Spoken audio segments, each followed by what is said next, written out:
Welcome back to the Ed Morrissey Show podcast. Joining us as always on Thursdays, one of my best friends in the business, one of my best friends, period, Duane Generalissimo Patterson of the Hugh Hewitt Show, fresh off of his after show in the Universe, HUGHNIVERSE.com.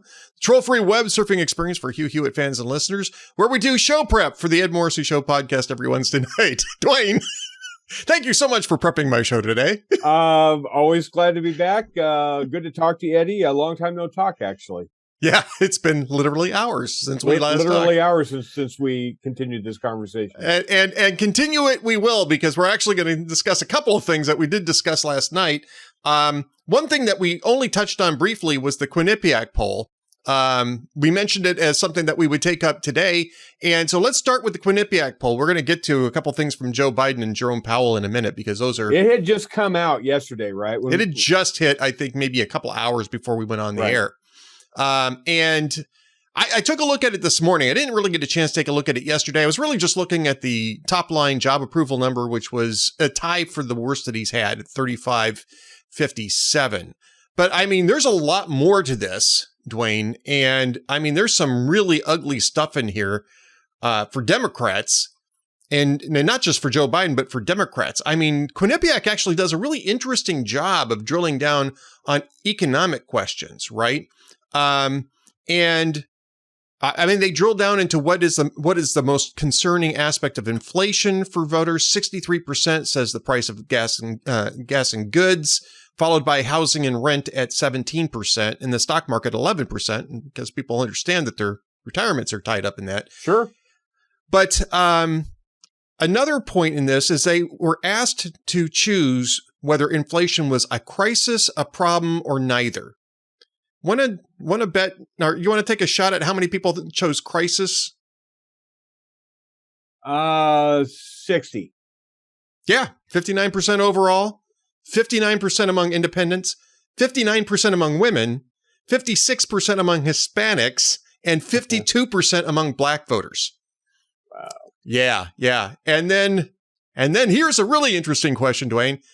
How much control does a president have over inflation? Because, the White House has been trying to spin this, well, presidents don't really have control over gas prices. They don't really have control over inflation. That's a Fed thing, blah, blah, blah. If it's north of 70, are the Democrats screwed? It's not, but it's almost. Now, now they do this thing where it's, a lot of control, some control, only a little control, no control, right? So you add those two together. You add the top two together and the bottom two together, and you get your split, right? Want to guess how many adults? This is among all adults, by the way, I should say. Among all adults, how many people think that the president has significant control over inflation? Tell me it's 65. 69. 69%. Among women, it's 72%. Among Hispanics, it's 71%. Man, I wouldn't give a warm squirt of waste in a bucket for Democrats' chances this fall. They're gonna get hammered. So let's take a look at gas prices, because this is even better.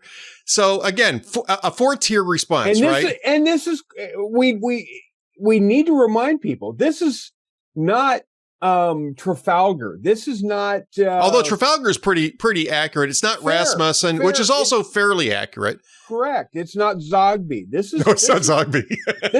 this is Quinnipiac doing this, which is usually, according to 538, a slightly Dem-leaning poll. I'm not bad, but slightly Dem-leaning poll. No, but right. This is not exactly Republican friendly turf. No, it is not. Gas prices and their impact. Now, again, a four-tier response on this: a very serious problem, a somewhat serious problem, not much of a problem, not a problem at all. So again, we're gonna take the top two and the bottom two, combine them up for a split. What do you think the percentages of people who say that gasoline prices has either a somewhat or very serious problem? If it's not north of 80, it's a busted hole. Well, it's 68%. 68-32. Oh, it should be more than that. It should be more than that. What's holding it down are the Democrats, who say 47-52. Well, okay. So what I'm gathering there is basically they called around Martha's Vineyard to get people responding to this poll. I'm guessing that you may be right, or they're calling in college towns an awful lot. Yes. But how many? And this is a lower number. I'll give you a hint. This is a lower number. How many respondents said that they've had to actually reduce spending in other areas to deal with gas price increases? 50. 55% overall, 57% among Hispanics, 57% among Black voters, 58% among independents. Again, if you're James Carville looking at these underpinnings or looking at these stats, if you're Karl Rove on the Republican side looking at these stats, if you're Karl Rove, you're salivating, can't wait for this next election to happen. If you're Carville, you're going, man, oh man, oh man, the squad's got to put a cork in it. Bernie Sanders has to put a cork in it. We're going to get killed. We're not talking the issues that need to be talked about. Now I'm going to ask you on job approval, overall job approval, and I'll tell you among adults, it was 3262, right? Which was, I think, tied for the lowest that he's had.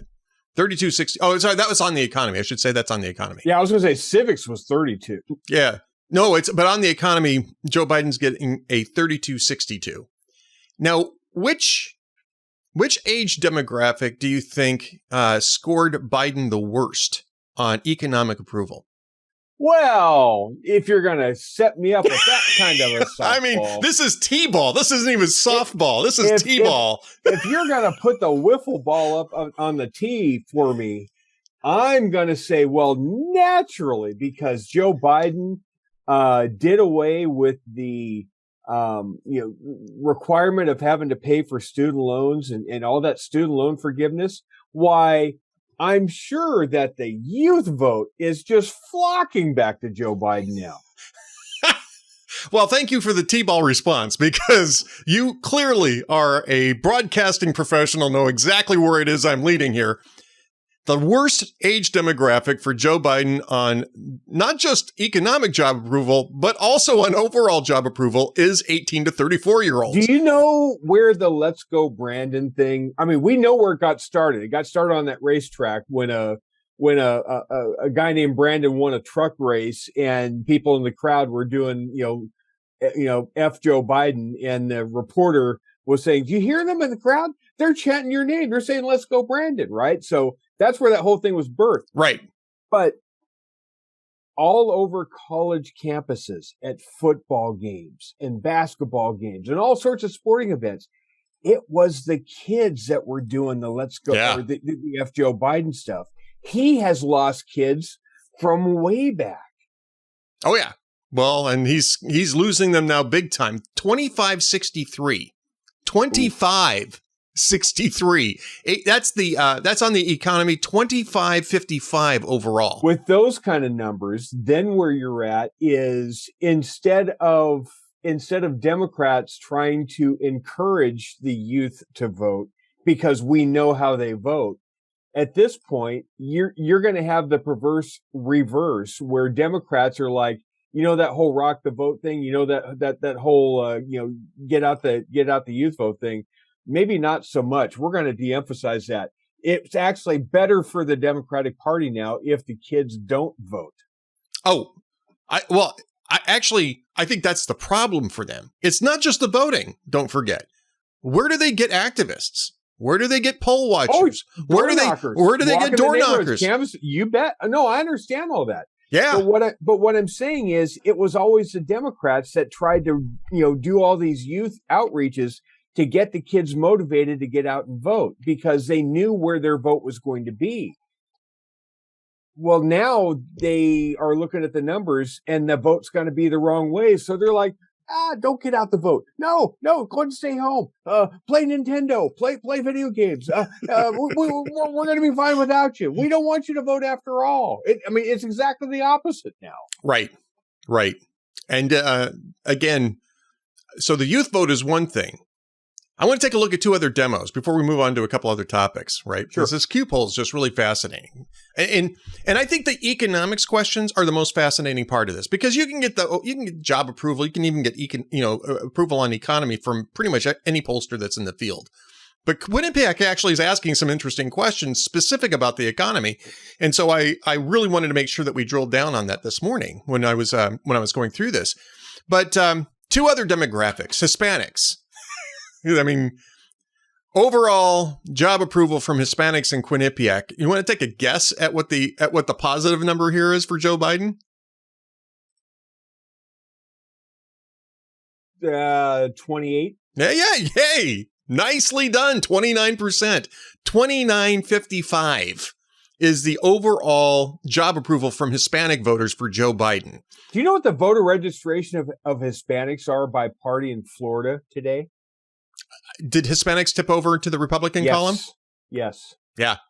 This is a reason why. This is the reason. Well, I would say, first off, Biden's a reason why. Second off, the economy is a reason why. But I think that one of the third reasons is the fact that the woke Olympics over, in the Democratic tent have basically sidelined Hispanics. It's all aimed at black voters. In the next decade, I'm telling you, you're going to get that wall built finally. And the people pushing to get that wall built are going to be the Democrats. Right. Well, or the Hispanic Republicans, because again, in the Rio Grande Valley, they're really pissed off about this border crisis. Right. But the Democrats are going to go right along with it. Yeah, they're going to want to get it built.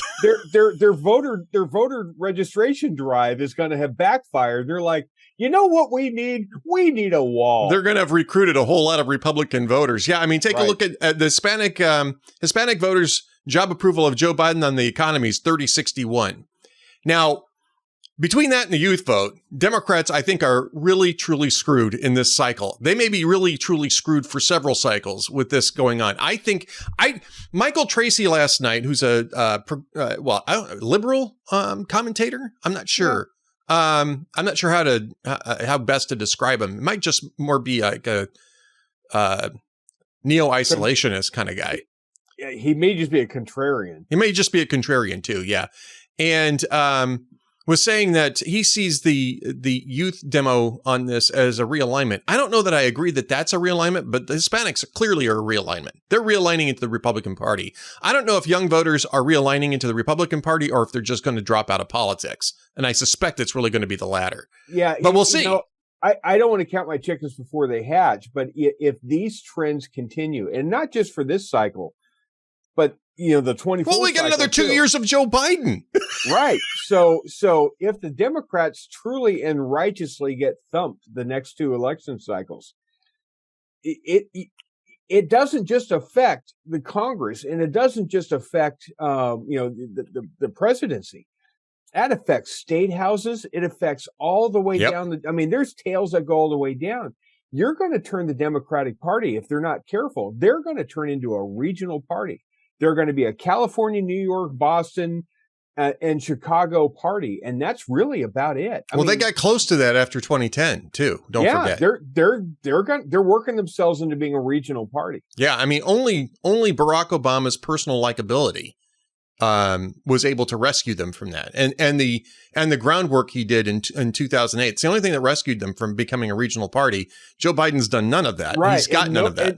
And I'm not saying that there's not going to be somebody on the horizon that will emerge, but you look at their bench right now. You look at at the minor leagues for the Democrats. There's not a Barack Obama out there. Politico has a piece on that saying how it's going to come out of the rank. They're already starting to build a bench out of the ranks of governors, and they include Stacey Abrams in there, who's not a governor.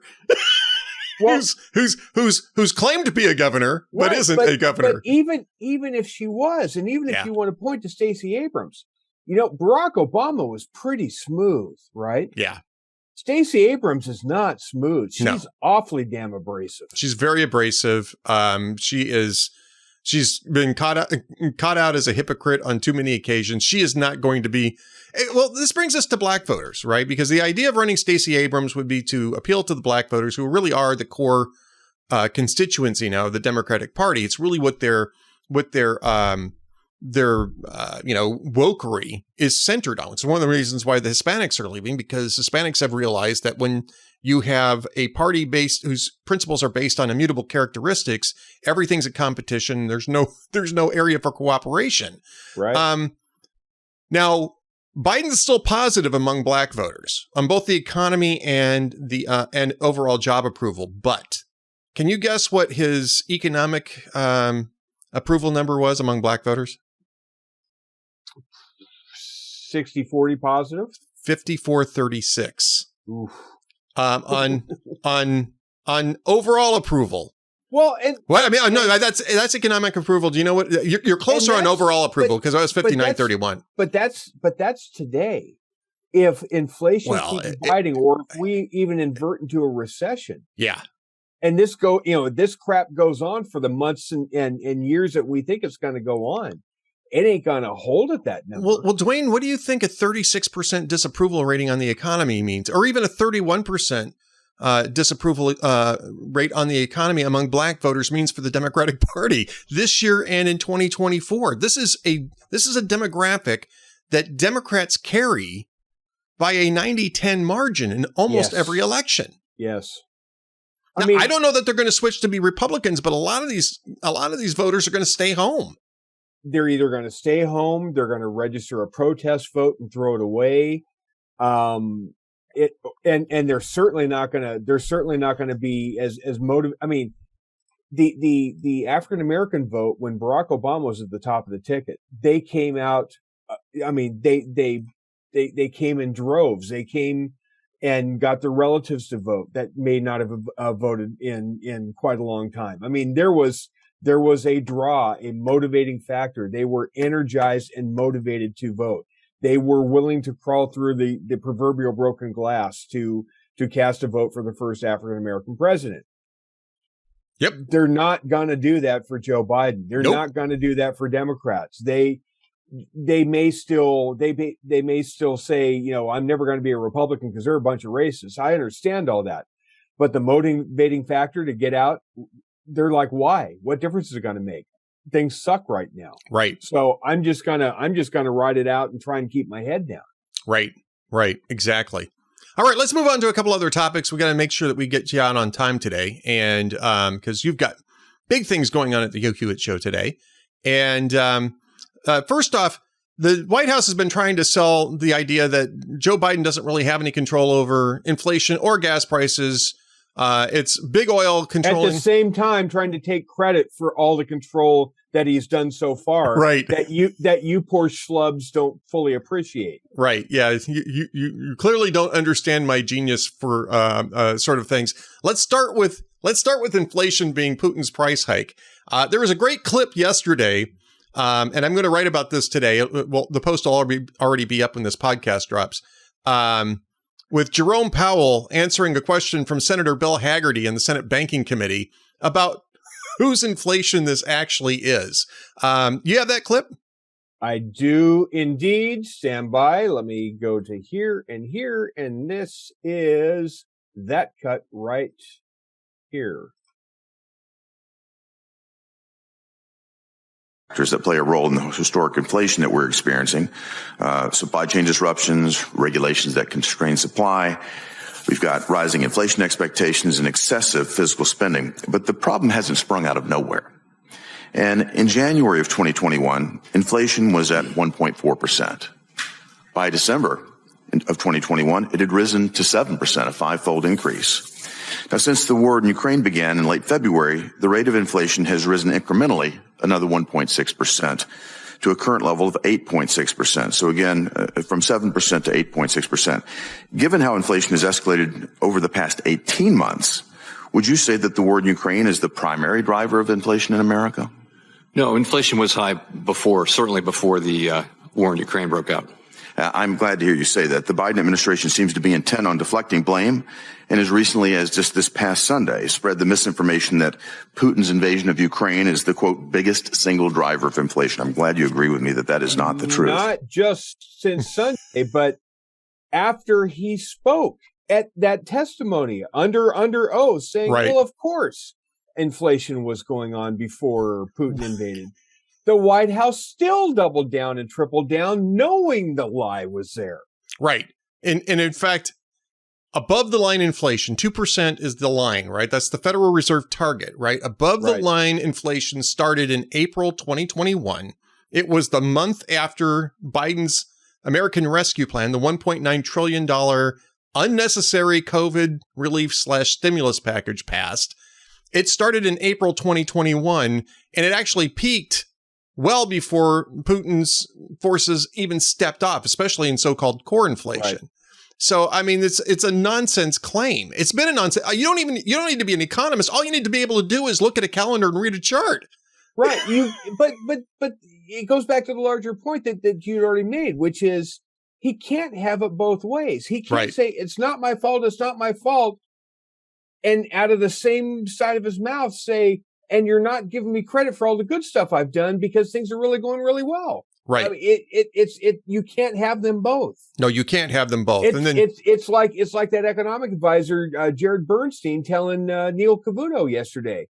Let me say it point blank. We want big oil to drill more. We want them to refine more. But I'm not gonna let the climate change stuff off the hook here. Not only do we want them to drill more, not only do we want them to refine more, but at the same time, we want them to work with us to undercut the very nature of the investment they're going to have to make to produce more. Right. We want to end that in 3 years so that they don't even get to realize the investment they're making. Right. It's crazy. It's insane. Crazy. It's insane. Which brings us to Joe Biden. This is what we'll wrap up with because we only got a couple minutes left. Brings us to Joe Biden's exhortation to gas station owners yesterday. Now, you have to be really desperate to try to demonize gas station owners for the inflation that you could. You say desperate. I would say rotten. It was a rotten thing to say. It's a rotten thing to say. It's absolutely a rotten thing to say. This is the last refuge of a scoundrel. Go ahead and rip that one away there, Duane. Here we go. To the companies running gas stations and setting those prices at the pump. This is a time of war, global peril, Ukraine. These are not normal times. Bring down the price you are charging at the pump to reflect the cost you are paying for the product. Do it now. Do it today. Your customers, the American people, they need relief now. Number one, there is no war. We are not at war. And the guy that said we are not at war and went out of his way to make sure that we were not at war was Joe Biden. Number two, by signaling to people, look, I know things are tough right now. I know things are expensive, but that corner gas station, that mini mart, that AM PM, that 7-Eleven gas station, pick your little mini mart on the corner. That place, they could drop prices 50 cents a gallon right now if they wanted to because they're being greedy bastards. Yeah. So if you really want to go get them, you go give them a piece of your mind. He did to gas stations.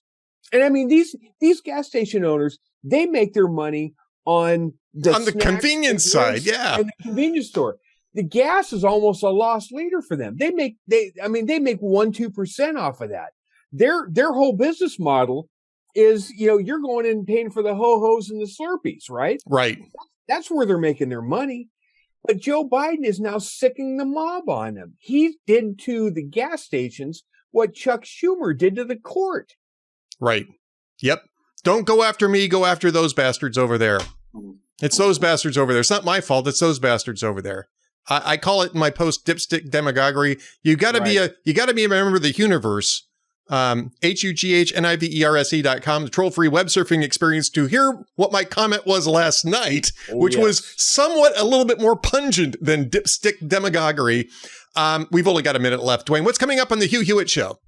Tomorrow we're going to do movies with Sonny Bunch. Tarzana Joe will have a poem. Larry Arnn will continue with his Aristotle series.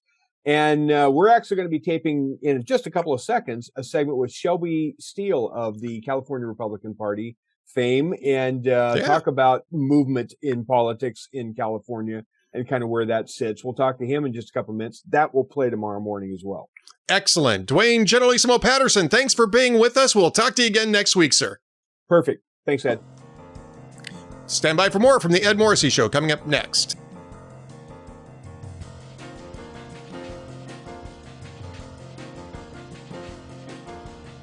Welcome back to the Ed Morrissey Show podcast, and you're already looking at one of my favorite people, Ann McIlhenny, who, along with her husband, Phelan McAleer, are just excellent filmmakers, excellent people, just the nicest folks, and they're starting a new conservative true crime podcast, and just is going to launch the day that this airs. By the time this is actually up at hotair.com, it will have already launched. But the true crime podcast, it's going to be dealing with Kermit Gosnell, and which, of course, they're experts on. This story that they literally wrote the book on. Ann, so good to have you on with us. It's so great to join you, Ed. It's been too long.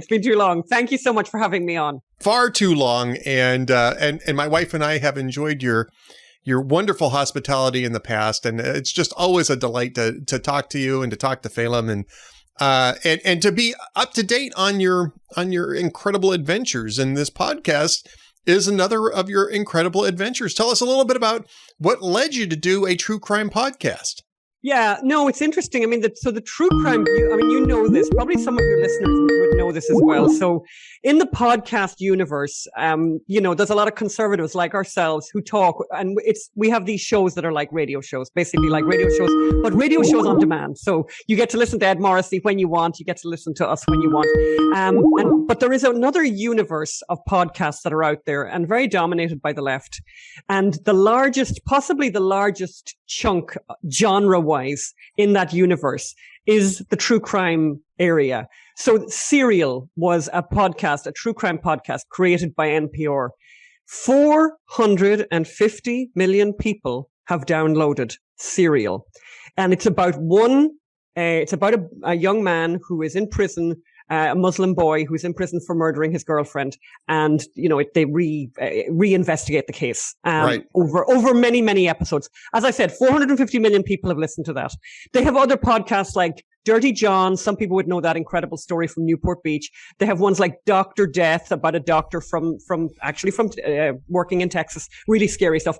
We realized that this is a massive, massive audience of very often young people, very, very often women, by the way, who are very attracted to true crime. And we thought, you know what? We have all these tapes. When we started investigating the Gosnell case, we went to Philadelphia. We spoke to the DA's office, the people at the DA's office who had been working on the situation. We talked to the crime scene investigators. We talked to victims.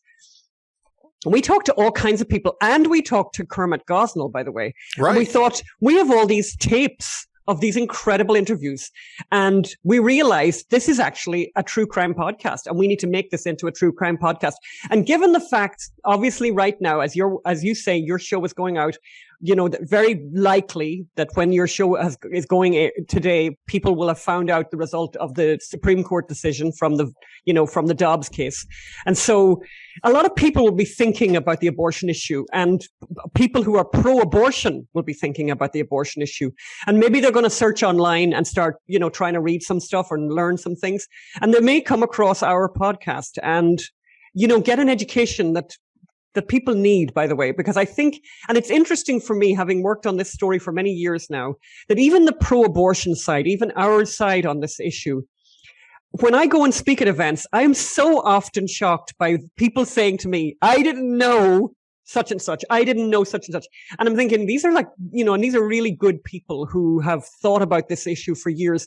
And, so even the choir need practice, if you know what I mean, and really need to be reminded of just how bad things are, that this country can only be compared to places like North Korea, that we're in this awful club of countries that abort legally up to 9 months and for any reason up to 9 months.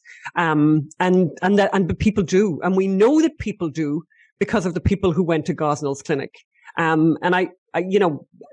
I make this, one point I make about Gosnell, there's so many things to say about Gosnell, but when they raided the clinic, so he was discovered, he was selling opioids. So he was only discovered through a routine drug investigation. And even that part of the story is fascinating. But when they eventually raided his clinic, they found the bodies of 47 babies there, who had been, who aborted or murdered. And I'm talking from the legal term of aborted or legally aborted or murdered illegally.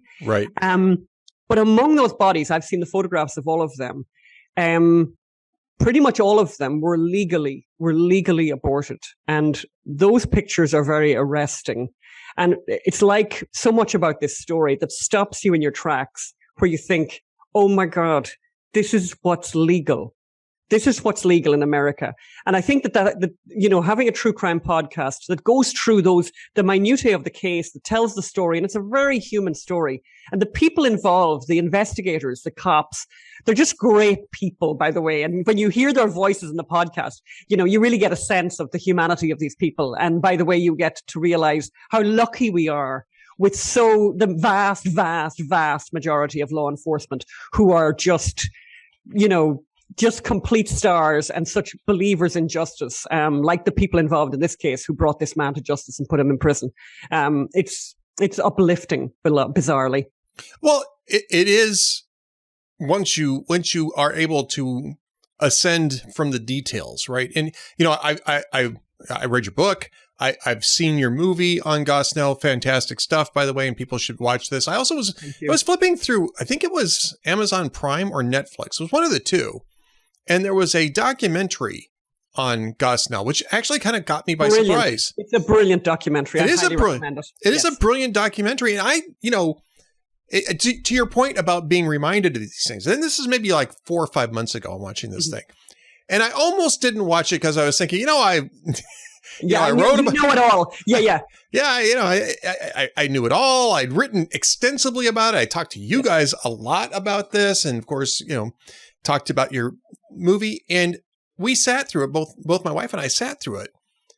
And it wasn't that I was surprised by any of the new details. I mean, there were some new details in that I hadn't either I'd forgotten, or because a lot of it was just from the grand jury testimony, which I'd read entirely. Mm-hmm. But it really did come back to mind, and the anger and disgust really I was surprised at how much that moved me. I'm glad it did, but you're right. You have to kind of go back into this. And I think especially now, you just mentioned this. I want to talk a little bit more about this. The Supreme Court is apparently going to overturn Roe. It's going to return the issue back to legislatures. They're not going to outlaw abortion. They're simply going to say Roe was wrongly decided. Yes. We're going to hand it back to legislatures because that's where this belongs, not in the courts. Yes. And at that point, it becomes a properly political issue, right? Because you can go to your legislatures, people can decide, what the best policy is.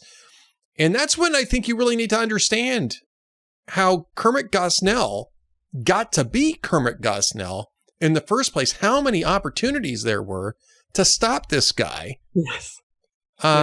Before they did. And as you said, ironically, the only reason I ended up stopping him is because they thought he was dealing, he was dealing drugs. Yeah. He was dealing prescription medication, but this is an incredibly important point, and it's really chilling. And actually one of the episodes in the podcast almost exclusively deals with this dereliction of duty, how it was that he got away with this for so long.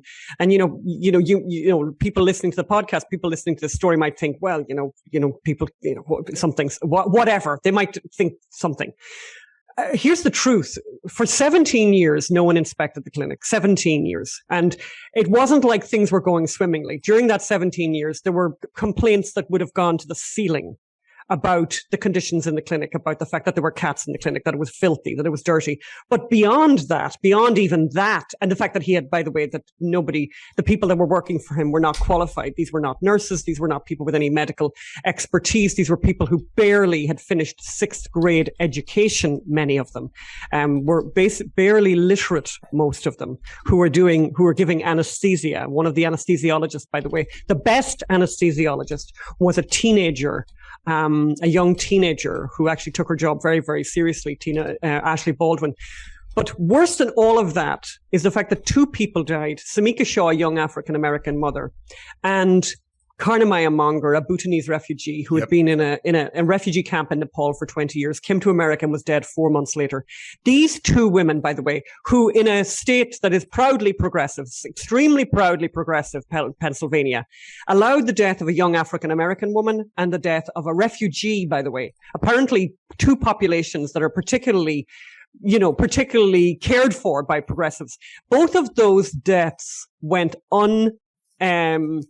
uninspected, if you like, unexamined by the Department of Health and the Department of State in Pennsylvania. Both of those deaths so neither of those deaths inspired the people paid for by the Commonwealth of Pennsylvania to get out of their cushy chairs in Harrisburg and drive to Philadelphia and walk across the threshold of this place. Because if they had, they could have stopped the mayhem immediately. They could have they would have walked in. Anyone who would know anything. The worst thing, there's so many awful things about this case, but if you think of the people in Harrisburg, the people who were working in the Department of Health, these are the people who close down restaurants, by the way, when they find dust and they're like, there's some dust here. I just found some dust here.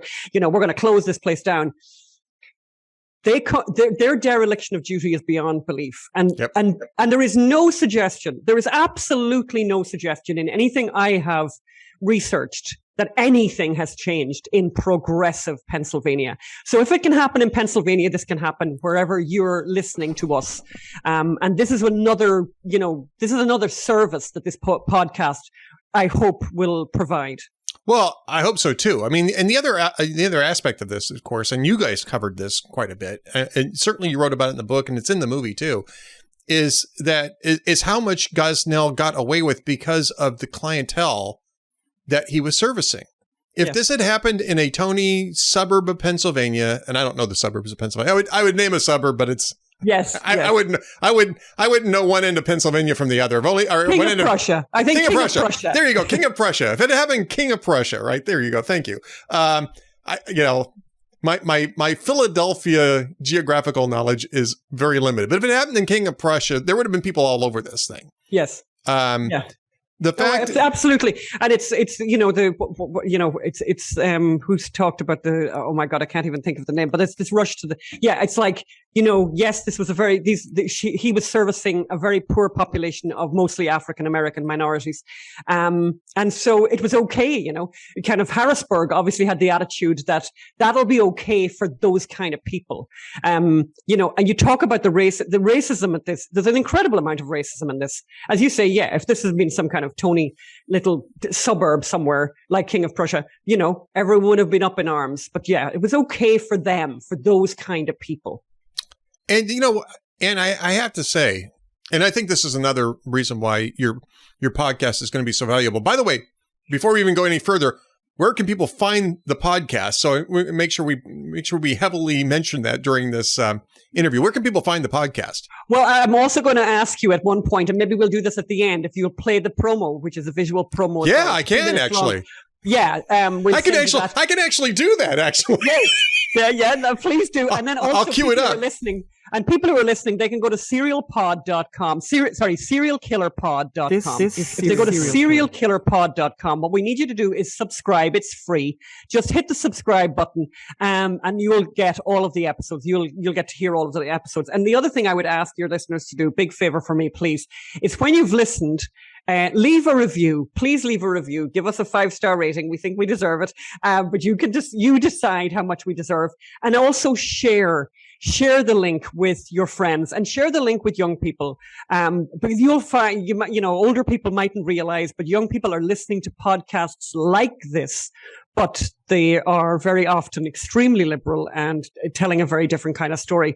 I mean, this is, again, it's a true crime story. It tells the criminal investigation, the trial of this serial killer. And it's not us, by the way, saying that.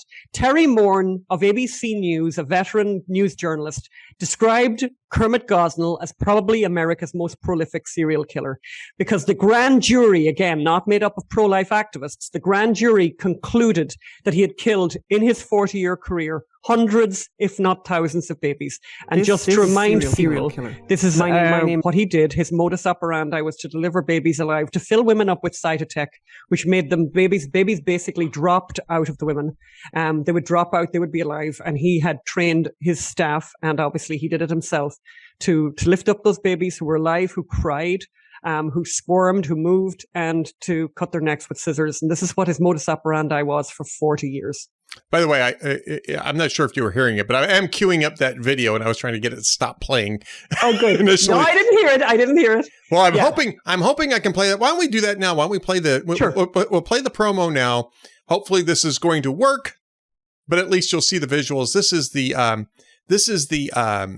promo for Serial Killer, a true crime podcast. Killer. My name is Ann McIlhenny, and I'm an investigative journalist. I've never covered a story like the case of Philadelphia's Dr. Kermit Gosnell. He's America's most prolific serial killer, and you've probably never heard of him. A Philadelphia abortion doctor has been charged with 8 counts of murder. I thought homicide was ridiculous, because I know I didn't commit any homicide. Didn't feel that I had done anything wrong at all. This is a call from Pennsylvania State Correctional Institution, Huntingdon. This call is subject to recording and monitoring. Well, that wasn't my fault that they didn't inspect me. I thought that I was among the most qualified and highest skilled providers. I often refer to him as like a Hannibal Lecter type person. What we experienced was far beyond anything I could ever have imagined. And to realize what it was he was doing and how horrific it was. It was a mill. It was a murder mill. I didn't even know why I got arrested. The night they came for me, no one told me. I just took to Twitter. I would look at a reporter and I would ask them personally, why have you not covered the Kermit Gosnell story? When you then came to assist him and were working with him, I think you did take a photograph at one stage, didn't you, Adrian? Yes, I did. I took a photograph. Was that the baby boy? Yes. It's the most upsetting case I ever worked on. I never had a case that bothered me as much as this. It was horrible. Serial Killer, a true crime podcast by Ann McIlhenny, who literally wrote the book on the Kermit Gosnell story. And Ann, powerful. It's a powerful promo. Obviously, it's Thank you. Yeah, I think that's a very compelling promo. But now that we've seen the promo, you need to tell people again where to see it, because we're gonna mention this a couple of times. Thank you so much. I appreciate that. Yeah, people can go to serialkillerpod.com, serialkillerpod.com, and they'll find everything there, and they'll find all the episodes, which are we're going to be drip feeding them. So when people are getting this, they're going to hear the first episode, and as I said, listen to that first episode, share it, subscribe, leave a review, leave a note, let us know what you think. We're getting into this area. One of the things that we want to do is, we need to, obviously, as I said before, the choir need practice. Our own people need to be reminded of this story, but also we need to start talking to other people. I mean, one of the things that was amazing to me, and I was just over the last few days doing it, was looking at the kind of messages that we have gotten over the years. Many, many, many messages, many letters, many people who wrote reviews and put stuff up on Twitter and Facebook about the effect that the movie had on them or the book had on them. And it's extraordinary, particularly people who were pro-abortion, who wrote and said, no more. That was it. That was me. Done. I think about a guy called Patrick Kuralesh, by the way, a media expert who has his own podcast, Red Pill America. And he actually wrote and said, I watched a movie that in 90 minutes changed my mind forever about abortion. This is the kind of incredible testimony. There was a social media influencer, from Florida, quite another big deal. And she basically, the very same thing, said she watched the movie and that's it. She's done. She's changed. It suddenly opened her eyes. And it's that thing with, at the center of the story, and we have that obviously in the podcast, is the story of the life and the death of baby boy A, who lived for a day, shares a birthday with my own father, July the 12th, and whose death had such an impact on people who come to know the story of how he died and what happened and the influence he had on the trial. Even in this clinic where things were really appalling and awful all the time, his death was particularly poignant because he struggled so much and was alive for quite a bit of time, to the extent that a number of people in the clinic took a photograph of him, and that photograph became very central during the court case. And when Adrienne Moten, who is one of the workers at the clinic, when the cops caught up with her She had kept the phone. Many years had passed since his death, but she had kept the phone, and she gave the phone to them, and they had to send it to Quantico, to the FBI headquarters in Quantico, to retrieve the photograph, which is available, by the way, online. People can find that photograph, Baby Boy A. And it's really, really powerful, but people can be changed. So this is what I think a lot of people have an opinion about abortion, and maybe not everyone who has an opinion about abortion actually knows what they're talking about. Right. And I was quite surprised at my own ignorance. I was very surprised at what I didn't know, that you can have an abortion up to 9 months in America, and you often hear pro-abortion activists say that second and third trimester abortions are actually really unusual. Very few, very, very rare, and the mother's life is in danger. This is not true at all. Like that is it. This isn't even true according to the Guttmacher Institute and pro-abortion, institutions. No, that's not true at all. In fact, the numbers of babies who are aborted in the second and third trimester are in the tens of thousands. And that number that I'm saying is based on the numbers that, as I said, the Guttmacher Institute are publishing. And one of the things that people may not know that I've only recently kind of in the last year discovered, when you hear about the numbers of babies that have been aborted in America, you have to know that is an estimate, that's not an actual number. Abortion facilities are not required. They are not legally required to fess up to the number of abortions they've done. Some areas are voluntarily handing over information, but they're not required to. And in the places where they are required to, one of those places is Pennsylvania. Right. In Pennsylvania, they're required to. And here's what we know. So we know really well that while they're required to, Kermit Gosnell didn't, and he never got into trouble for it. So it's nonsense. The numbers are a pure fiction, and they are obviously very, very much on the low side. So whatever the number is that's been put out by the pro-abortion people, you have to know that is the absolute minimum number of abortions that are happening. The real number, it could be multiples of that. Yeah, and I think that now that we're going to be getting into the post-Roe world. Yes. We've been fighting in the courts. Pro-life organizations in the movement itself has been fighting multi-tiered, right? Multi-front wars. They've been fighting the cultural war. They've been fighting the political war. They've been fighting the legal war. Well, the legal war is about to be over here. In terms of the Supreme Court, in terms of Roe, it appears at least at this moment that that legal war will be over. Culturally and politically, then those struggles become much more important. And I mean, they need to be in this, your video, your first off, your movie, your book about Gosnell needs to be provided to every single state legislative committee that's going to be taking up these questions now. Yes. And your podcast needs to be as well. And they're not going to get there on their own. So you need people to be watching these and to be listening to the podcast. I would actually argue as well that, and I appreciate the point that you've made. I mean, in some ways, obviously, we're now in a situation where the legal, this legal matter has been dealt with, finally, and people have waited a very long time for that. A huge amount of work, massive work has been done by pro-life activists, by wonderful organizations like the Susan B. Anthony List, who have done amazing work to get us to here. And now I actually think the real work begins now, because in the end, this abortion issue it's not about the law. It's not about the law. The law is one thing. But people thinking it's okay to abort a baby is something that's in their heart and in their mind. Yep. And the laws are separate almost from that.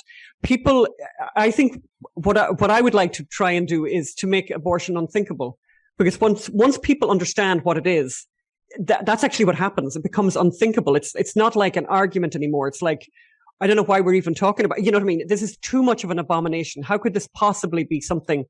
This is just extraordinary. So I think on the culture side, I think that's where we've failed a little bit. I mean, I know there are some, like, obviously we made the Gosnell movie. There's movies like Unplanned, and there were other movies, but it's quite limited, because when you add those movies up, and the work that we've done up and put it against what the pro-abortion people have achieved through movies and TV shows for decades, we're like in a starting position here. I mean, I don't know, one thing that I often tell audiences, and I know, again, pro-life people might be surprised, and it's interesting to know this. So the Planned Parenthood have a woman called Karen Spruce, and I'm telling this because this is in the Washington Post. This is a Washington Post story a few weeks ago, or a few years ago, I should say. Karen Spruce is employed full-time by Planned Parenthood to work in Hollywood, influencing scripts for TV and movies. Yep. And paid handsomely, by the way. And it's a full-time job. She's not doing this as a hobby. That's how seriously they take Hollywood. And many of your listeners will know very well and will have had the shock of their lives recently, in the recent, year, I would say, where they've turned on like their favorite hospital procedural. And Phelim and I are just big into procedurals, when we're not working, this is what we do. We watch bad TV, like The Resident, like Chicago Med, like all of these shows. And any of your listeners will be nodding their head right now because they're going to know exactly what I'm about to say, because they will have seen these pro-abortion stories dropped into these procedurals. And these procedurals are watched by tens of millions of people, by huge, huge populations. I just saw one recently, and it was The Resident, and it was the final episode it was a season finale of The Resident. So there was an awful lot of stuff going on and all very emotional about this story. And they shoehorned in a storyline where a woman arrives with her husband. Her husband blessed himself. And I thought, oh God, here we go. We go, because that's never a good thing. Right. It's never a good thing. Any time you see somebody bless themselves in one of these TV shows, it's like a trigger letting you know, not good. Nothing good can come of that. Right. Right. And then you discover his wife is pregnant. She has some kind of complication, some kind of heart issue based on the fact that she had COVID and something. And I'm sitting there and I'm saying to Phelim, like, we're sitting there, we do this thing where I'm talking always over the television and I'm saying, please tell me they're not going to do what I think they're going to do here. And he's like, they're not going to do the opposite, and the doctor looks at the husband and says, we can't save both of them. Your wife is going to die. She's going to die. She's going to die. And the baby, so we have to abort the baby now. The husband says no. And I've prayed about it. And I'm thinking, oh God, it's getting even worse. Right. He's super religious. So he's definitely not good. And so no, I prayed about this. You can save both. And I think you know where this is going. Yeah. So everyone dies, right? And then I went and looked online and I found an interview with the executive producer of The Resident talking about this actual thing where he was asked, did you do this because of Roe? Did you do this because of the Dobbs decision coming in front of the Supreme Court? No. We had this plan for years. I'm thinking. Yeah, right. Right. But then he went on to say, and it's based on an actual story that happened in Texas. So again, I used that very unique tool only available to journalists called Googling and discovered that there are actually 2 cases of a woman in that very particular situation based in Texas that made the news. One of which actually made Good Morning America. And it was on Good Morning America because the woman and the child both lived. Right. I've written a number of times to The Resident now on Twitter and asked them, could they please provide me with the story that they were basing their TV show on?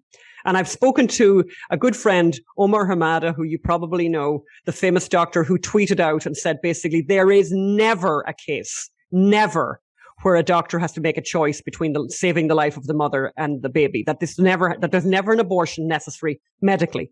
And I phoned him up. I kind of gave him a rundown of the story and he said, yeah, this is obviously a very complicated situation. The case that I was talking about. And he said, no, there's no need for an abortion in that case. So this is what they do, So What we're doing is just telling the truth. We're telling the truth about what happened in the Gosnell case.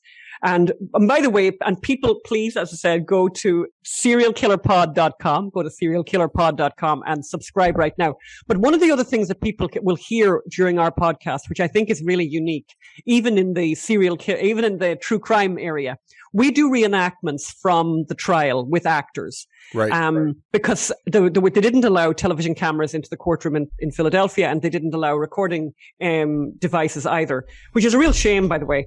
But so what we did was, because many, I mean, the truth is that the whole trial transcript itself, which runs obviously for weeks, all of it is extraordinarily dramatic and very, very, very compelling. But we take out some pieces of that and we had actors reenact, and it's amazing, and it's amazing to watch. It's amazing to listen. And again, those pieces are in our podcast and you can hear them, like the testimony of Jimmy Johnson. Jimmy Johnson was a janitor who worked at the clinic, and he was the common law husband of Elizabeth Hampton, who was also working there. Elizabeth Hampton, by her own admission, is a chronic alcoholic and violent. And she worked there. She gave anesthesia to people. But Jimmy Johnson had the job of being the janitor and of clearing the toilets, and was questioned on the stand under oath, under pain of perjury, to tell what happened when he was doing that. And he said, well, the toilets clogged up all the time. And they're like, why? Like what? Like, what do you mean? And he went, with bits, with parts. Geez. And they went, parts. And they said to him in the trial, parts of what? And he said, like an arm, like arms and legs. So people hear that. This again brings another point up, by the way, which is that there was testimony like that. This is not another century. And by the way, this is not a backwater in America. This is Philadelphia. This is Pennsylvania. Yeah. This is a very, very developed place on the planet Earth, by the way. And the idea that this testimony was being given in a trial of a man who is being accused of multiple homicides, and that the whole media complex in the United States of America didn't descend immediately on the courthouse to cover this trial. Right. And by the way, everyone involved in the trial presumed that they would. And so they had actually reserved the biggest court room available. They had reserved that, set it aside, because they expected that. And no one turned up because no one found out about it, because the media didn't write about it, didn't report on it. And, people will look up online and they'll say, oh no, I can see a story here from the New York Times. I see a story here about it from the USA Today. There's a thing called, and you know this very well, and Phelim knows this very well. You can cover a story and you can cover a story. Right. You can right. So let me give you an example. Trayvon Martin. Have you heard of Trayvon Martin? Oh yeah. Yeah, right. Have you heard of George Floyd, right? Yep. Have you heard of individual Michael Brown? Have you heard of Michael Brown, right? Yes. In each of those cases, individual people dead. Michael Brown, a black teenager who was shot by a police officer, who was trying to beat the police officer to death. It's one death. It's terrible, by the way, that he died. It's an awful, awful thing, an awful shame. But he, that's what's going to happen to you if you attack a police officer in his cop car. Everyone on the planet Earth has heard the name Michael Brown. How many people on the planet Earth have heard the name Samika Shaw, who is another African American, right, and who died, an innocent woman who died, but yet we never hear about her, and no one's putting a statue up to her. They're going to put a statue up to Michael Brown. And this is, I remember, this is a funny little story that if you have time, I can tell you. But sure. when I was promoting the book, when we wrote the book about Gosnell, I was promoting the book and I went to Fox News and I was on the Bill O'Reilly show, which was a big, obviously huge deal. And I was very excited and all that. And I was in the green room and Juan Williams was there. And, I was kind of all very nervous and everything. And I was with my publicist and he said, what are you here for? What's your story? And I think either she or I said, I've written a book about the Gosnell story. And he went, oh, we know all about that. We all know all about that. Real dismissive, right? Yep. And my mother used to talk about the hand of God. And I swear to you, this was the hand of God, because it really annoyed me. I was really annoyed by the way he said that. And it really focused my mind and sort of centered me in a way that I needed, And I just looked at him. I said to him, then tell me who Samika Shaw is. And he said, oh, I don't know who that is.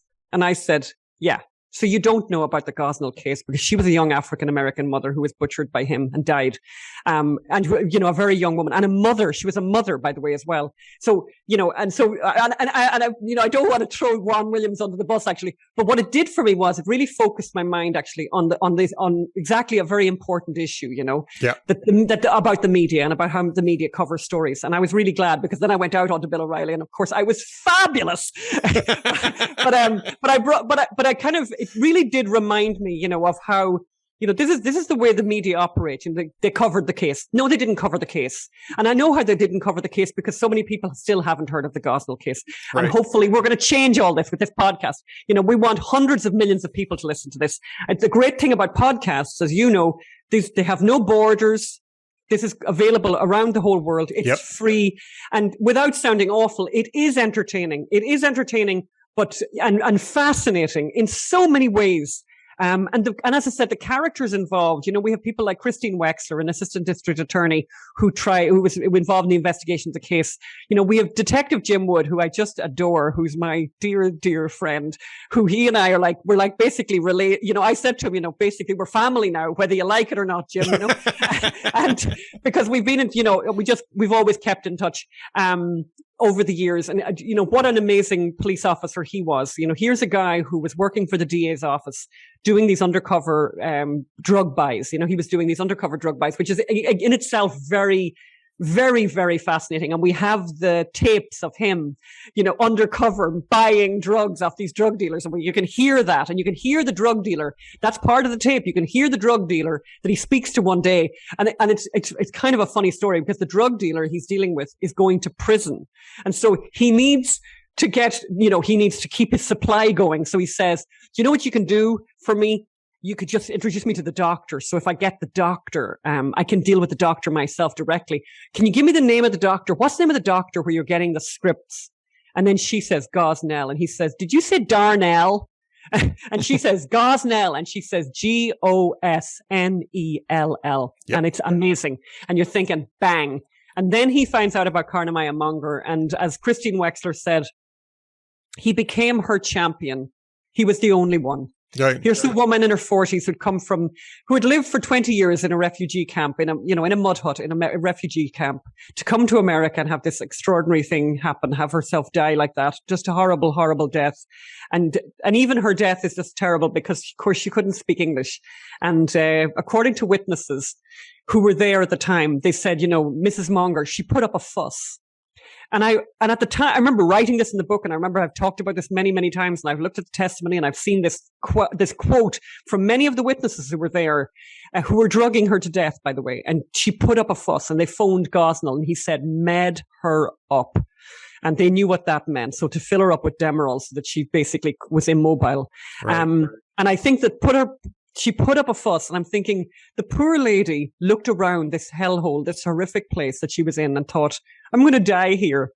And she struggled to get away, to escape, and she didn't succeed.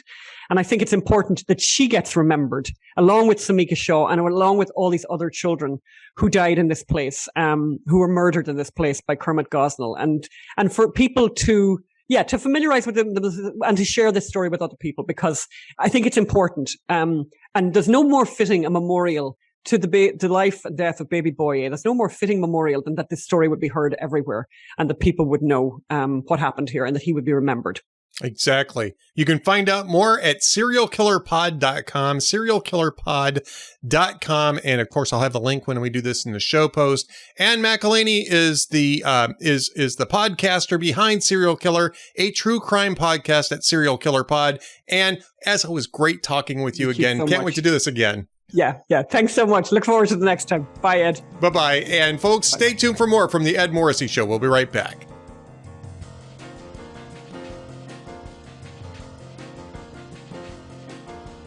Welcome back to the Ed Morrissey Show podcast. I am very pleased to introduce one of my friends, Austin Ruse, president of the Center for Family and Human Rights, c-fam.org, and author of Under Siege, No Finer Time to Be a Faithful Catholic. Austin Ruse joining us today to talk about what may happen in Dobbs, what the reaction is going to be, and what the future looks like for the pro-life community. Austin, we do this an awful lot on Relevant Radio. I think we've done this on my podcast before, right? No, this is the first time. Oh, well, welcome to the Ed Morrissey Show podcast. And Thank you so much. I can't believe I've been so derelict in actually inviting you to do this, because I love talking with you, Austin. You're delightful and you're so well informed. Are you spending your decision, your Supreme Court decision days the way I am, hanging out at scotusblog.com, looking for, doing the refresh, looking for the R numbers, seeing when that Dobbs decision is going to drop? You're like a cocaine rat, pushing the button, pushing the button, pushing the button. That's it's a perfect description. Push the button, push the button, push the button. Yeah, that's me. Refresh. But I mean, I'm not a lawyer. Are you a lawyer, Ed? I am not a lawyer, but I did stay at a Holiday Inn once, so I like to write about legal matters. Don't they release these on particular days, or is this a special thing? I mean, I had thought that it was Mondays, but I'd heard someplace that they were possibly releasing it on Friday of this week. Yeah, but why would you be a cocaine rat today? Oh, not today. We're recording this on Wednesday, and Wednesday is the day off. They usually will release decisions on Mondays and Thursdays. And so to show up and I'll just give a shout out to scotusblog.com one more time, because they do a really nice job of having a lot of very knowledgeable people on their live blog. And so you get an opportunity to really hear a lot of different viewpoints on the cases that are coming up. And some of these cases I really hadn't followed. So it gives me some perspective as to, how technical they are, how broad reaching they might be, that sort of thing. Right. And they did add a day this week. They added Friday, and that just happened today. They announced this today, that Friday will be a day that they will release decisions. This is an additional day, and there's only 13 decisions left to release, and they already had 3 days on the schedule. Thursday, which would be the day that this podcast goes up. By the time this podcast goes up, we'll have already seen Thursday's release. Friday, which is new. And now we've got Monday and Thursday next week as well. And Monday and next week is the final week of the term. There have been years where they've extended decision days into the first week of July, but I think they've been working to get a lot of these things released. So that's what the deal is. And when you're a SCOTUS cocaine rat like I am, you pay attention to these things. My wife will not let me go downtown. Oh, is that right? No. When I was single, when I was younger and single, and I was young, I was not young, I was single for quite a long while. I used to go to all the demonstrations. It's just like, I just love going, to any demonstration. I would go to demonstrations on Lafayette Square for the Young Spartacist League, if you can imagine such a thing, hardcore commies. And I wish that in those days, that Antifa existed here, because those are some quite astounding demonstrations. But I would be down there in a heartbeat if Kathy let me, but she won't let me go down. Well, she's, as all of our wives are, probably wiser than we are. Because, I mean, it's going to be, I'm sure there's going to be some violence, regardless of how this thing turns out, right? We've already seen violence. I mean, there's been an assassination attempt against Brett Kavanaugh.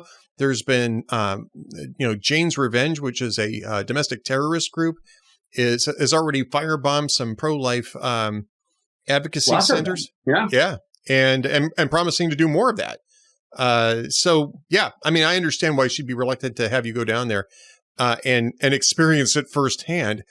I guess I'll ask you first. I'm sure you've read through the draft from Alito on Dobbs. And I found it to be a remarkably compelling legal document. Really not a whole lot of ideology in there, just saying that the Constitution never addresses this issue, never addresses health care in any way. And so, and that the vast tradition in English and American law was to criminalize abortion. And so there's no reason why the Supreme Court should be involved in this. It should go to the legislatures. They're not going to outlaw abortion. They're just going to return the issue to the legislatures, presumably the state legislatures. I thought it was very well reasoned. I thought it was, it pretty much said everything that even both sides have sort of conceded about the original Roe decision, which was that it was a legal anomaly and not very well considered. On the other hand, I mean, I certainly understand why it's getting the reaction it is because there's been a lot of people who've been hoping that this will never go to the legislatures and that the Supreme Court would just end up being the perpetual legislative arbiter on abortion restrictions. Hopefully none at all, right? I mean, the other side really doesn't want any at all. So I'm sure you're not surprised by the violence that's erupted in here, but do you think that it's mostly over at this point, that most people have just accepted that this is what's going to happen? A couple of things. No, I don't think the violence is over at all. I think that when it comes down and it goes our way, and we hope that it does, and I agree with you, the Alito draft was exceptional. It could have been written by Ed Whalen, our friend Ed Whalen. Right. And you know what? Maybe it was. It was like all of the arguments that we have made, for several decades.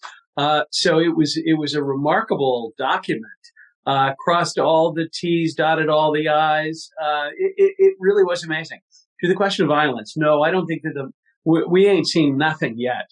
I think that there's going to be an uptick in the bombing of crisis pregnancy centers. I think more churches are going to be attacked. I think cars are going to burn. I think cars are going to burn in Washington, D.C. And we live in a dual system of justice these days. Nobody's going to get arrested. Nobody's going to go to jail. But yeah, I in many ways, my wife is kind of wise in insisting that I not go downtown. I remember during the Trump administration, Kathy and took my daughters down to an event at the White House, and they were only able to get within a couple of blocks of the White House because Antifa was everywhere, and it was downright scary. And finally, they turned around and came back. But I think that this is going to happen actually all over the country. By the way, I think that the name Jane's Revenge, is that the name? Yeah, Jane's Revenge. Yeah, that's the name that they gave themselves. It's a very clever name, wouldn't you say? Jane's Revenge. Holy cow! I mean, but the funny thing is that Jane was actually ended up on our side. So in some ways, it's kind of an ironic name. But I think we're heading into a very long, hot summer, as they used to say back in the 60s, when people really cared about law and order. Well, I agree with you. And I think that there's more reason for that than just this decision. I think that I think we're just having a lot of crime issues at the moment. It kind of reminds me of the 70s a little bit, to be honest with you. And I was a younger lad back in those days, but I do remember some of the turmoil of the 1970s. And what year were you born, Ed? I was born in 1963. And 56 here. So we have some of the same memories. Yeah. Yeah. I mean, I grew up in Los Angeles, Symbionese Liberation Army stuff was going on at that time. You had all that stuff was going on, So I don't think it's still quite as bad as it was back in the early to mid 1970s. But on the other hand, I don't think it's I think it's much worse than it used to be. And I just moved to Texas a year ago, Austin, and I was in the Twin Cities. I lived in the Twin Cities when all the rioting was going on up there a couple of years ago. So, yeah, I didn't live in the cities. I lived in the suburbs, but, close enough to it reminded me of Los Angeles in 1992 and all this type of stuff. I've been around some of this stuff, and it doesn't end well. And in Washington, D.C., of course, the 2017 inauguration, you had all the riots that were going on there. And I think you're right. We have a dual system of justice here because these violent protests are going to be covered probably pretty similarly as those earlier violent protests, which is to say that they are mostly peaceful demonstrations. They're mostly peaceful demonstrations when they're anything but. And I agree with you. I think we're going to see more of that over the summertime. However, the other dangerous thing, there was some footage, I think from last weekend, that there was a woman, I think in Michigan, who got naked in a Catholic mass and stood up and started shouting. Now, the natural impulse among the men there would be to drag her sorry keister out and toss her into the street. But these days, with iPhones and lawsuits and Soros prosecutors, that's a very dangerous proposition. I know in this particular case in Michigan, the women stepped forward and dragged her sorry keister out, which I think is probably safer. But we're in a situation where a regular person who steps up and defends the innocent very well could find themselves in the dock of a Soros prosecutor. Yep. I think you're right about that. Although I think that the days are numbered for Soros prosecutors as well. But we're getting. I hope you're right. I mean, we could do this for 2 hours actually, but I want to get back. I want to get back to abortion and where do you think we go after?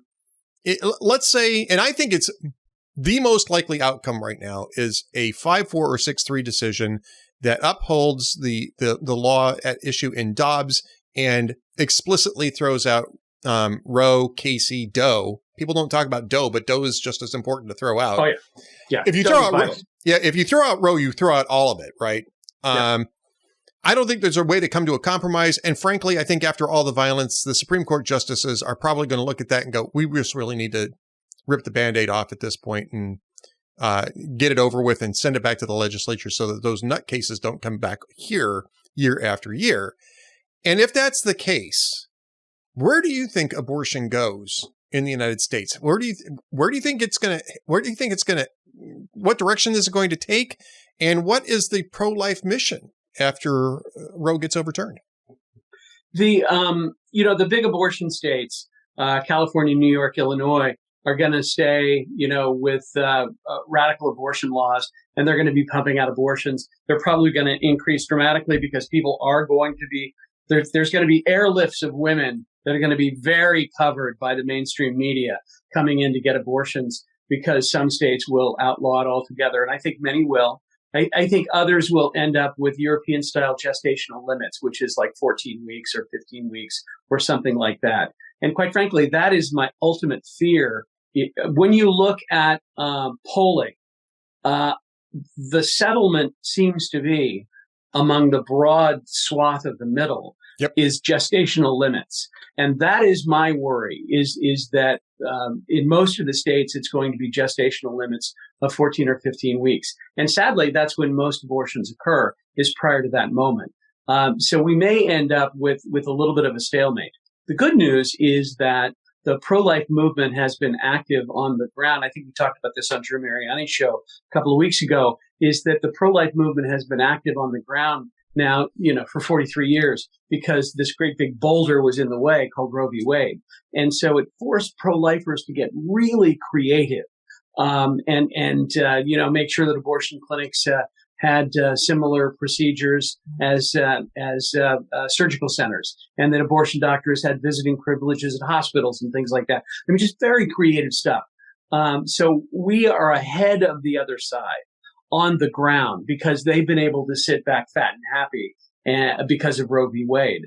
Quite frankly, I think everybody is surprised that Roe will have fallen so rapidly after, Gorsuch and Amy Coney Barrett and Kavanaugh came onto the court. I'm surprised myself, but I think they're going to duke it out in the states. Some states will have it, completely illegal. But like I said, my fear is a European-style settlement of 14, 15 weeks. Well, I mean, I think I agree with you on that, and certainly that's not my position. But and again, I mean, I've been saying this all along, is that when you get this back into the state legislatures, you're probably going to have a few states on either side of this, right, where it's almost entirely verboten, and other states where it's up to the moment of birth, right, which is where Democrats were trying to press this thing on a nationwide basis in a bill that was about the most, about the best example of performative overreach that you could possibly get. That was the bill that they tried to introduce after the Alito draft leaked. And I think that what you're going to find here, and what the political parties are going to find, is that neither political party really represents a large swath of the voters on this issue. Now, I wish that a large swath of the voters were entirely pro-life, but they're just simply not. And I think you're right. I think that at least not at the moment. And that's the reason why I know you and I were discussing this on the Drew Mariani show. And by the way, everybody should be listening to the Drew Mariani show whenever you get a chance, because it's an awesome show and Drew is a terrific guy. Relevantradio.com is where you can find that. And I know that we've talked about how this is going to end up, at least probably in the first couple of years. And so I think it really does become a hearts and minds issue. And this is a newer development. Did you read the article in the Washington Post this week? I think it was this week, maybe in late last week, about the young woman who was pregnant and who went to an abortion clinic, but it was within 48 hours of, or wanted to get an abortion, but it was within 48 hours of Texas's law taking effect. This was last September, I guess it was. And ended up at a pro-life crisis pregnancy clinic instead, and decided to keep the babies. It was an interesting article, and I both sides are sort of claiming, this is exactly what we're talking about. I'd say it's a very nuanced article. I'm not sure that you've read this. She ended up having twins, and she's No. kind of doting on the twins. It's really an interesting story. And I think the Washington Post actually doesn't do a bad job of balancing out the tension here, which is one is that she's an 18-year-old girl with a boyfriend who is making not a whole lot of money, who's involved in the children's lives, and they're still a couple, but they're struggling, obviously, and she's had to drop out of real estate school and all this. So they cover all this. But at the same time, they also are covering the fact that she's talking about, I can't imagine what my life would be without these two children with me. And it's really reoriented me, my entire outlook sort of thing. This is not a story with easy answers. And I think that's where the pro-life movement, well, first off, it's where they've been, right? Because they operate these crisis pregnancy centers. They operate support systems for young women who choose life. But I think that's really where the entire battle then has to shift, right? Which is to say, we're about more than just stopping the abortion. We're also about promoting the life. Well, and that's one of the ways that the pro-life movement has been incredibly creative over the years, is opening up hundreds and hundreds of what used to be called crisis pregnancy centers. The name has been changed. Pregnancy care centers, I think, is what they prefer to be called these days, because they want to take away the word crisis.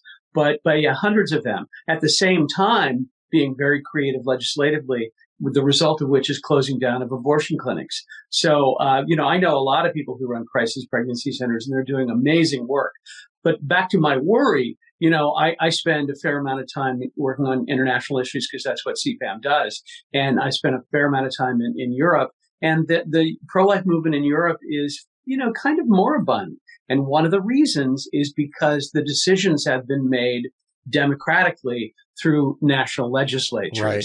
And so therefore, there is this settlement. And that is one of the things that I'm worried about. Now, having said that, I will also say this. Pro-lifers are fired up for the unborn child. And this has been inculcated now through several generations. So I think that the pro-lifers are just not we are not going to give up. And as a matter of fact, the pro-lifers are not going to give up with regard to the law. I don't know if you've ever spoken to, what's his first name? His last name is Craddock. Totally excellent guy who has been pushing this idea of and Robbie George is doing it too, the 14th Amendment, personhood for the unborn child. Right. They are going to push these cases in the courts and hopefully bring it all the way to the Supreme Court to encourage and people will be pushing this in Congress as well to recognize the unborn child as a part of the 14th Amendment, and push the idea that this naturally was the intent all along, that all persons would be included. So, I mean, the pro-lifers are very creative. We have been all along. The pro-life movement, I like to say, is broad and deep and vast. I mean, today we do a tip of the hat to the legal and the much maligned legal and political arm of the pro-life movement. But going forward, the crisis pregnancy centers are going to be incredibly important. But the political and legal arm of the pro-life movement is not going to give up. Josh Craddock. You should have Josh Craddock on. He's a remarkable young man with several children. Went to the Harvard Law School, evangelical. I think right now he's working for a federal judge, but he's a prolific writer on this particular topic. Josh Craddock. Well, I'll make sure that we try to get him on here. Let's talk a little bit about the international pressure. You mentioned the settlement in Europe. CFAM, Center for Family and Human Rights. That's c-fam.org, c-fam.org, folks. And you should be checking that out. Because there's a lot of great information over there, and Austin is doing a fantastic job with that organization. The UN is starting to put a lot of pressure on. I mean, I think the UN is really stepped it up in the last few weeks, right? The UN Human Rights Chief bashes the U.S. on abortion. That's one of the articles at there. The EU Parliament is attacking the U.S. Supreme Court. I mean, I think that's interesting, too, that you have the UN, these UN organizations. The European Union, by the way, is backing a UN resolution to make abortion a human right. I should add that in there as well. Yeah. But I mean, the first two stories have political organizations in Europe attacking the American judiciary over a legal point, which I think also, by the way, also strengthens Alito's argument in the draft Dobbs opinion that it's really that this whole abortion issue has really perverted the role of the judiciary in the United States. But so does this. I mean, this is international pressure on judges here that I think underscores Alito's point. But I mean, more to what's going to come in the future is that we're going to see a lot more of this, and especially coming out of Europe. There was a time in previous courts, particularly when Kennedy was around, that Justice Kennedy would spend his summers going to legal seminars in Europe, talking about the preeminence of quote, international law.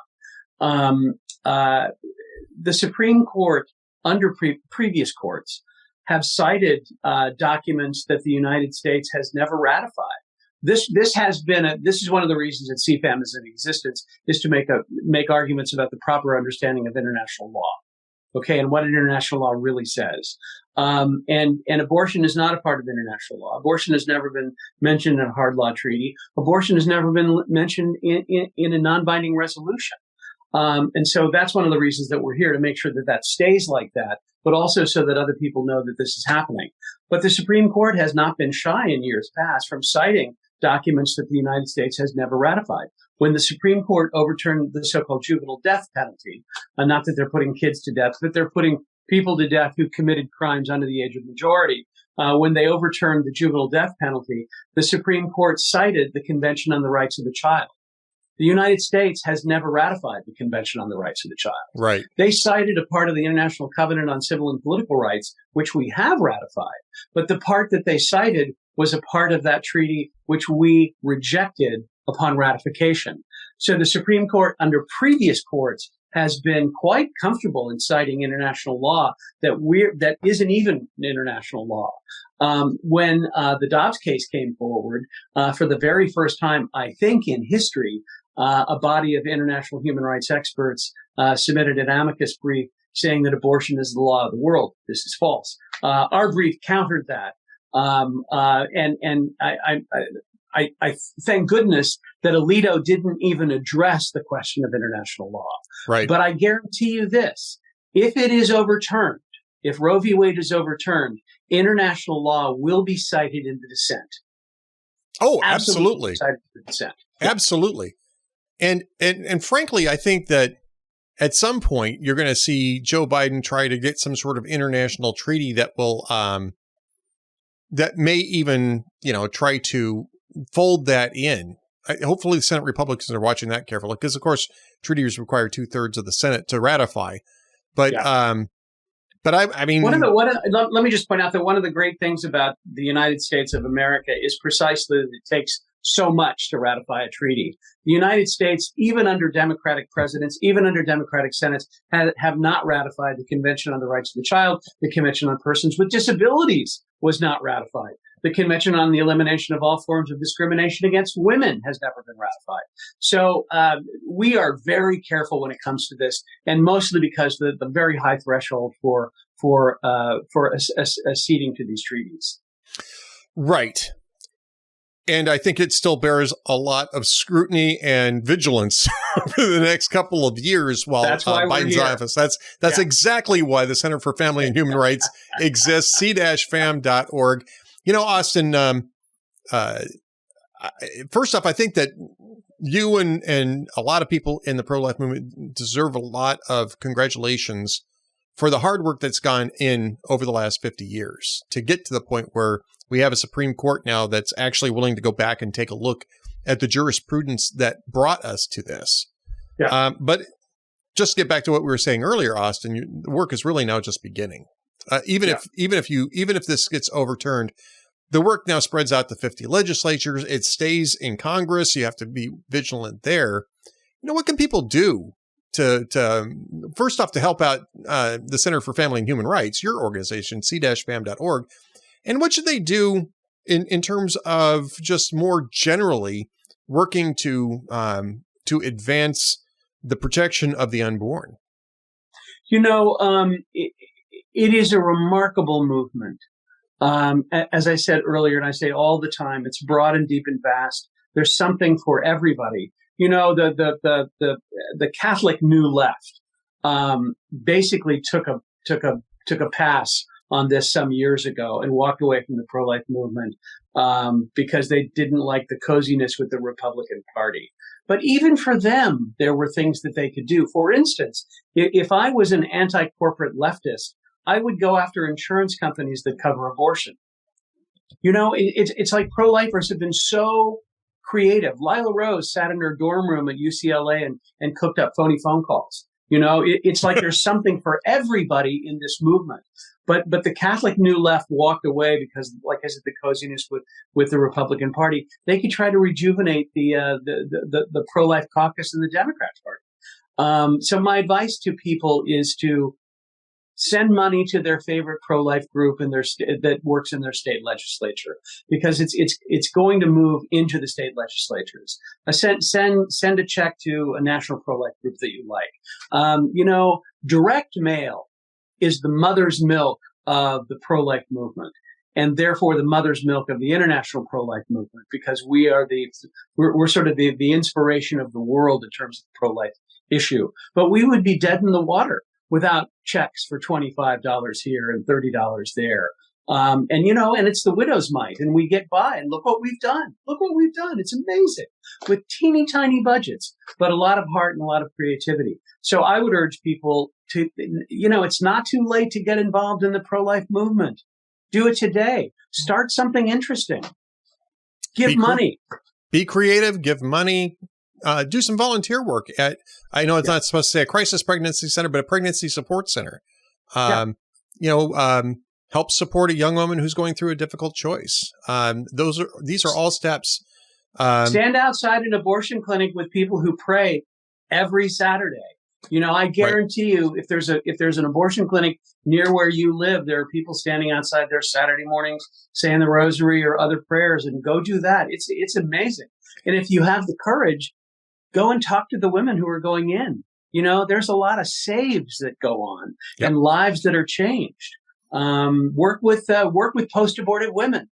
There's some amazing work with post-abortive women. One of the most important voices in the pro-life movement these last 25 years have been post-abortive women who stand in the public square and tell their stories. Man, there's so much that people can do. Let's talk a little bit about you. Let's talk a little bit about your books. I believe your latest book is Under Siege, No Finer Time to be a Faithful Catholic. You've also written Fake Science, Exposing the Left's Skewed Statistics. Say that 5 times fast. Skewed statistics, fuzzy facts, and dodgy data. That's from our sister organization, Regnery. It's part of the Salem family, as is Hot Air. And Littlest Suffering Souls, Children Whose Short Lives Point Us to Christ. That's from 10 books. And you're working on something new, right? Well, I was working on a biography of Cardinal Burke, but it became too big and too immense for me to do. So I've kind of put it aside, and I'm figuring out what I want to do next. And so I'm talking to my friends at TAN and also Sophia to figure out what I might want to do next. But I don't have a book deal as we speak. Well, but I'll tell you what, I would highly recommend. My favorite book that I've written was the first one, which is Littlest Suffering Souls, Children Whose Short Lives Point Us to Christ. In there, I tell the story of 3 children, 2 from Northern Virginia, 1 from Paris, who suffered greatly, died young, and brought many people to the faith. One of them is Leonard Leo's daughter. And you must know Leonard Leo. Yes, I do. Yes. And it's his daughter, Margaret. And I tell her story. I also tell the story of Brendan Kelly, a little boy with Down syndrome who lived, 3 miles from me, with an amazing family. And he eventually died of leukemia. Senator Rick Santorum and his wife, Karen, credit Brendan's prayers with saving Bella's life, their daughter with trisomy 23. Yep. When he was getting his bone marrow transplant, he was offering his suffering verbally for Bella, who had just been born.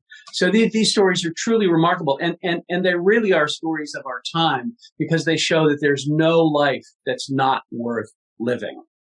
Well, Austin Ruse, on that note, again, that's Littlest Suffering Souls, Children Whose Short Lives Point Us to Christ, 10 Books, 2017. Should be able to find that on Amazon and other fine places where you can buy books.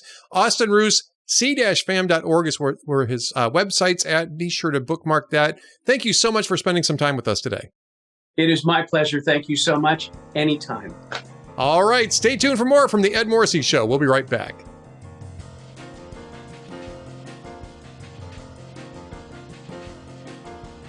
Thanks for tuning in to the Ed Morrissey Show podcast edition. If you liked what you saw, be sure to subscribe at each of the different platforms. We're on Spotify, we're on Apple Podcasts, we're on Rumble, we're on YouTube, and we're at the Town Hall Media Player. So be sure to subscribe. Subscriptions are important.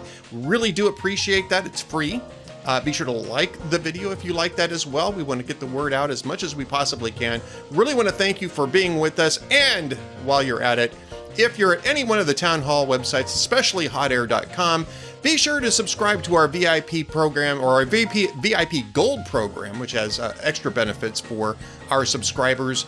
That is a paid subscription service, but that money goes to fund important initiatives such as Julio Rosas's on-the-road journalism, first-person journalism, journalism you can trust from the border, from the unrest in cities, and all other sorts of things. We do all sorts of fun things with our VIP Gold subscription members, including our VIP Gold chat that I do with Cam Edwards on Wednesday afternoons. Cam Edwards from BearingArms.com. Each of our sites have their own live chat editions and their own streaming shows for VIP Gold members. So be sure to subscribe to the Hot Air VIP Gold, which goes across the entire Town Hall media spectrum, and especially to the Ed Morrissey Show podcasts. We really appreciate it.